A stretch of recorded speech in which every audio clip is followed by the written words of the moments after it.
Di jantung kota Solo, berdiri megah sebuah istana peninggalan kerajaan Mataram Islam, Keraton Surakarta. Begitulah ia dikenal. Di dalam tembok-tembok kuno ini, tersimpan sebuah misteri tarian sakral yang telah berusia ratusan tahun, yaitu tarian Bedhaya Ketawang. Keraton Solo yang didirikan pada abad ke-18 merupakan pusat pemerintahan dan kebudayaan Jawa. Salah satu warisan berharga yang masih dilestarikan hingga saat ini adalah tarian Bedhaya Ketawang.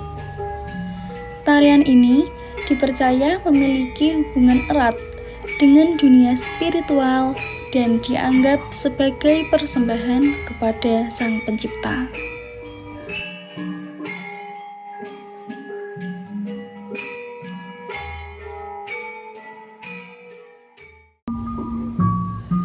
Bedhaya Ketawang bukan sekedar tarian, tetapi sebuah ritual yang menyatukan manusia dengan alam semesta.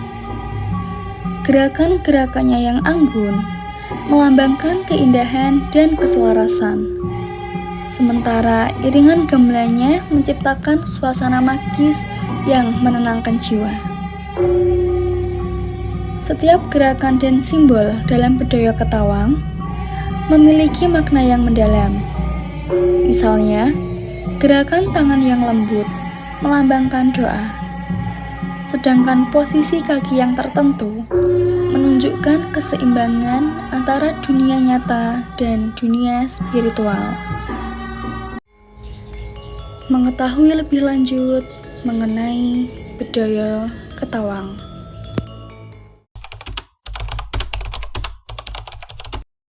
Bedhaya Ketawang itu wujudnya itu tarian, sebuah tarian. Tapi itu bagi Mataram itu adalah pusaka.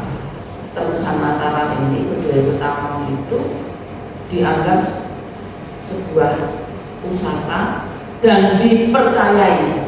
Nah tadi hubungannya percaya atau tidak gitu. Dipercayai itu adalah sebagai tanda dari gaibnya tanah Jawa itu dalam menjaga keberadaan Mataram.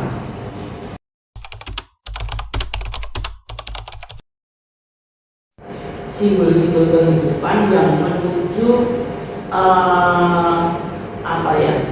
perilaku manusia untuk kembali kepada Tuhan. Gitu. Jadi mulai dari bentuknya dan itu kan kalau sekarang itu dibolehkan oleh Sunan ke-12 dipakai untuk busana pengantin yang namanya itu basahan.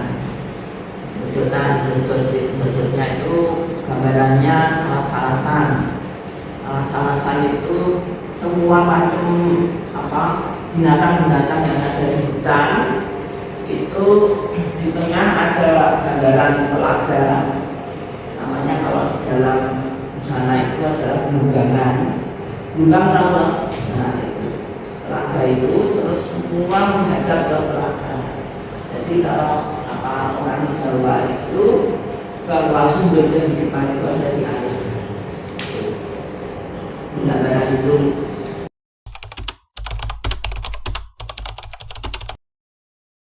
sejak tahun 74 itu sudah memegang sanggar Pasinaon Bekso.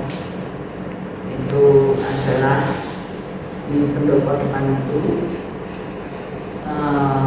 kita ajari tari budaya serimpi yang lain dulu.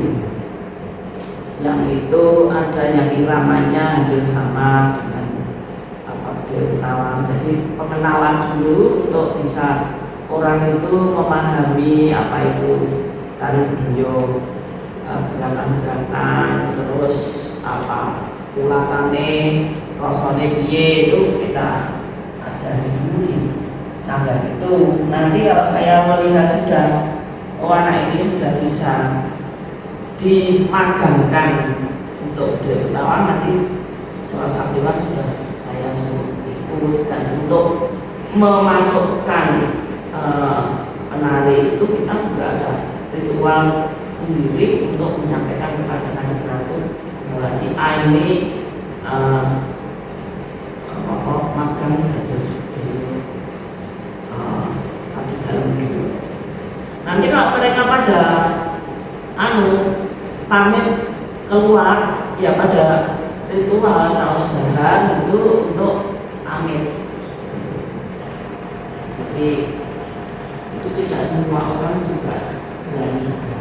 Ada yang sudah ikut nari yang lain kemana-mana itu belum berani, nggak berani. Pamit ya, kami bisa.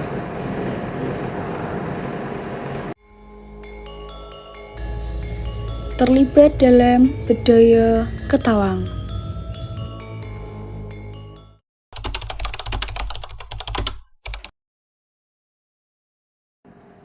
Saya ingin bertanya pengalaman sebagai penari budaya Ketawang ini dari awal sampai akhir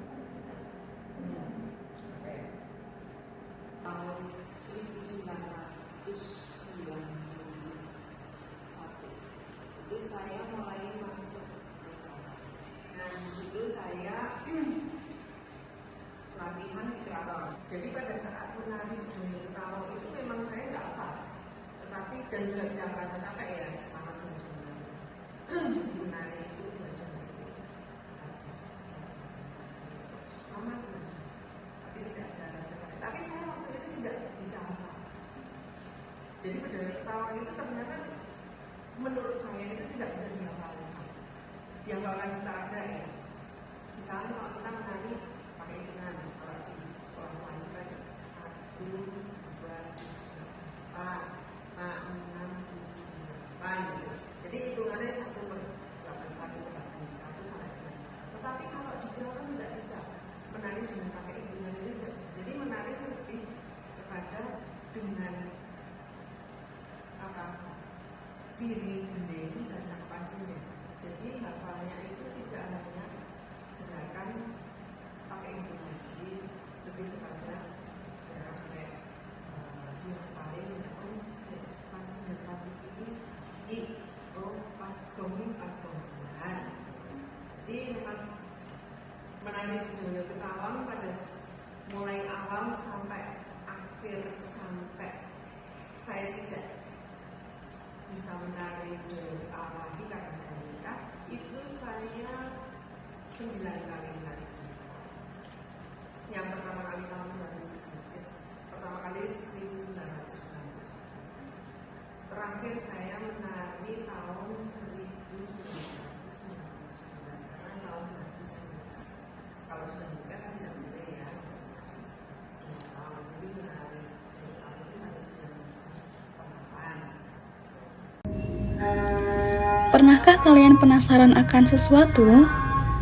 Dalam kesempatan ini, saya bersama teman saya mencoba untuk diajarkan mengenai tarian budaya Ketawang.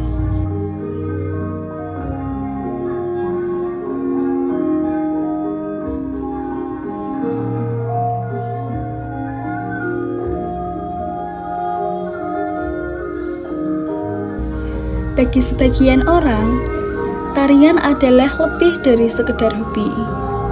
Ini adalah cara hidup, sebuah bentuk ekspresi diri, dan sebuah perjalanan spiritual.